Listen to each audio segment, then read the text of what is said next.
Wagonodao, I hope you're doing good, you're doing great. Na wakaribisha tena sana hapa ndani ya Celeb Corner K. And as you have seen on the title of this video, we are tackling the 5 companies owned by the 2 sons of the President of the Republic of Kenya. These are multi-billion companies, by the way, owned by Ruto's firstborn son, that is Nick Ruto, and his lastborn son, George Ruto. Should I remind you that Ruto has only 2 sons, that is Nick and George. To start with, we shall start with the first company owned by and first multi-million or billion project owned by Nick Ruto, and that is the Vanguard K. It's one of the most prestigious hotel located in Westlands, Kenya, which is in Nairobi. Now, the hotel, according to its official website, is where luxury meets comfort. Nick Ruto seems to have followed in his father's steps to investing in the hospitality sector. Should I remind you that Ruto owns the said Weston Hotel, a 3-star hotel located in Lang'ata. Now, the hotel only host. Now, this is where the story about the Vanguard KE hotel becomes a bit tricky. The hotel is said to only host adults over the age of 25 years and above. As in, kama wewe uko chini ya 25 years, you are not allowed to be hosted or you are not welcomed in that hotel. And not only that, the other weird thing is that they have a set kind of a dress code that you must wear when going to the said hotel. At Vanguard KE, according to their website, when you try to book there, they inform you that you shouldn't come with sandals at the hotel. You should come there with ragged clothes or jeans. You should dress elegantly. That means you should either dress officially or casually. Yes, that is the first company that is owned by President William Ruto's son, Nick Ruto, Vanguard KE. And on number 2, the company on number 2 is none other than Raha Fest. This is a common name among the Kenyan youths. You have heard of something called the Raha Festival. Now, the Raha Festival is an event that is organized by a company called Raha Fest. Raha Fest is one of the biggest organizing company in Kenya, having brought some of the most notable and greatest African artists, and not only African, also worldwide artists. The company this year only, which is right now, we are in the month of September 2024, it is said to have spent about 700 million Kenyan shillings in organizing events and hosting artists in the country. You have seen the Raha Fest first edition and second editions and even third editions per year. Now, most notably of this year is the Davido's concert in Kenya, where the Nigerian star is said to have been paid an amount of about 100 million Kenyan shillings in the single performance that he performed. And this event happened this year in August. Now, not long ago also, another Nigerian artist came to perform in the Raha Festival, which was about a month ago, and the Nigerian Afropop star, that is Ruga, was performing at Raha Fest. Should I remind you that Ruga also doesn't take home less than 20 million Kenyan shillings per performance in a country like Kenya. The company upcoming event is in December, where it is expected to host Jamaican dancehall star Shensi and Tanzanian stars Alikiba and Mario in its head of year concert, after this company will probably have after this year, the company will probably let's say after the event where it will be hosting Shensi, the Jamaican star, together with Alikiba, Mario, and we will have Kenyan acts there, including the Sauti Sol and Akina Nyashinsky and Akina Calligraph Jones, the Wakadinali, and all those. The company might at least spend a billion Kenyan shillings in a year. We don't know how much the company makes. But let me ask you a question. Is it a mere company that gets that kind of money? And where does that kind of money come from? The company is owned by Nick Ruto in conjunction or in partnership with the Ruto's son-in-law, Professor Alexander Ezenegu, the husband to Ruto's firstborn daughter, June Ruto. Raha Fest is a company that is owned by Nick Ruto. And Ruto's son-in-law, Alexander Ezenegu, is a shareholder in the said company. On number 3 on the companies, we have Raha Ticket. Raha Ticket is one of the biggest and largest ticket selling platform in East and Central Africa. The Raha Ticket is mostly used to sell ticket events. These are events for concerts and events inside and outside our country, Kenya. Now, you have seen events such as Koroga Festival, Raha Festival, Shoki and whatever. A lot of events in the country where youths go there to have fun, where international acts are brought into the country to perform. So events are sold, most of the ticket are sold by Raha Ticket. It came in the industry to compete against M-Ticket. And it is beating M-Ticket out of the market because Raha Ticket has links to the higher authorities in the country. Are you getting me? That is the company number 3. And this company is owned by Ruto's eldest son, Nick Ruto. Tunaelewana? Now, tukiondoka kwa number 3, we are heading to company number 4, owned by the Ruto sons, na hii kampuni inatambulikana kama Convergence Tech Company.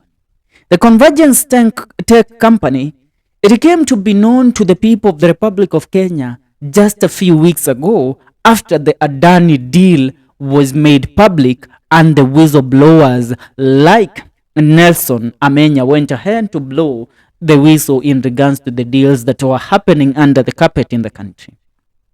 Convergence Tech Company is a company together with both Safaricom and Apero Limited won the government tender of digitizing the SHIF, which is the Social Health Insurance Fund, which they won a tender, the government tender of 104 billion Kenyan shillings. Should I remind you that this company was a few months ago owned by the cabinet secretary, the former cabinet secretary of defense and former Garissa Township member of parliament and the current cabinet secretary of environment, Honorable Andan Duale. But about a month ago, starting from July and August, Nick Ruto bought about all the shares, most of the shares in the said Convergence company. So Ruto is the biggest shareholder in the said Convergence Tech Limited company. Are you getting the point? And that is why his name has mostly appeared in recent exposés with where Adani deal has been exposed. So that is company number 4 called Convergence Tech Company. It is owned and the biggest shareholder of the company is Ruto's eldest son, Nick Ruto. We are heading to the last company. And the last company on the list, last but not least, because there are some of companies that remains in the shadows that we don't know about. The last company is the Tsup Threads.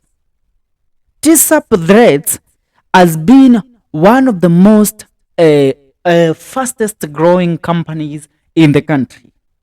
Tsup Threads is a company that deals in sponsoring events in the country.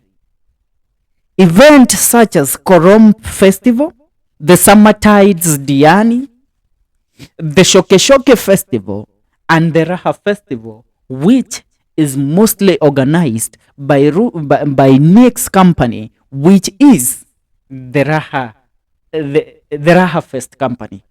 Tunaelewana?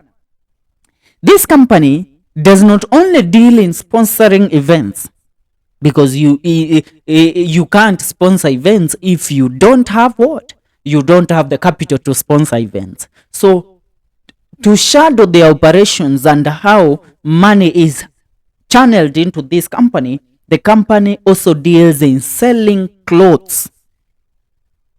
And it has a lot of branches, not only in Nairobi, but all over the country. Are you getting the point? So, these companies are companies that are owned by Ruto's sons, and these companies, let me tell you, they are used to wash corruption money. Why hide? Why try to sugarcoat things? Now, Tsup means 7 in Kalenjin. The company is owned by President William Ruto's last-born son, George Ruto. George Ruto does not only own this company, and many of you were speaking about the George Ruto matatus that were said to be terrorizing the streets of Nairobi a few days ago. Those matatus are as a product of this company. They are also registered under the Tsup Threads company. George Ruto is planning also to replace the matatu culture in Nairobi. The Nganya culture. So, the business of matatus in the Republic of Kenya, it's a very tricky and a very rough business. You have to have the required capital to invest in matatus. And that's why you saw Mike Sonko left the scene of matatus, though matatus made him the billionaire that he is. Now, Ruto's last-born son, George Ruto, is on the verge of trying to create a matatu empire for himself. You don't create a matatu empire without the required capital. You need 100 millions to invest in that sector. And, the money comes from the government, is invested in this company, and this company acts as shadows to wash the money. Tunaelewana? Let me tell you how it works. Let's say the Raha Festival is owned by Nick Ruto. Now, Nick Ruto conducts business, organizes events through the Raha Festival. The Raha Festival, it is said that in just one festival, imetengeneza about 5 to 7 to 800 million Kenyan shillings. Nanisikia? Ama imetengeneza a billion or so.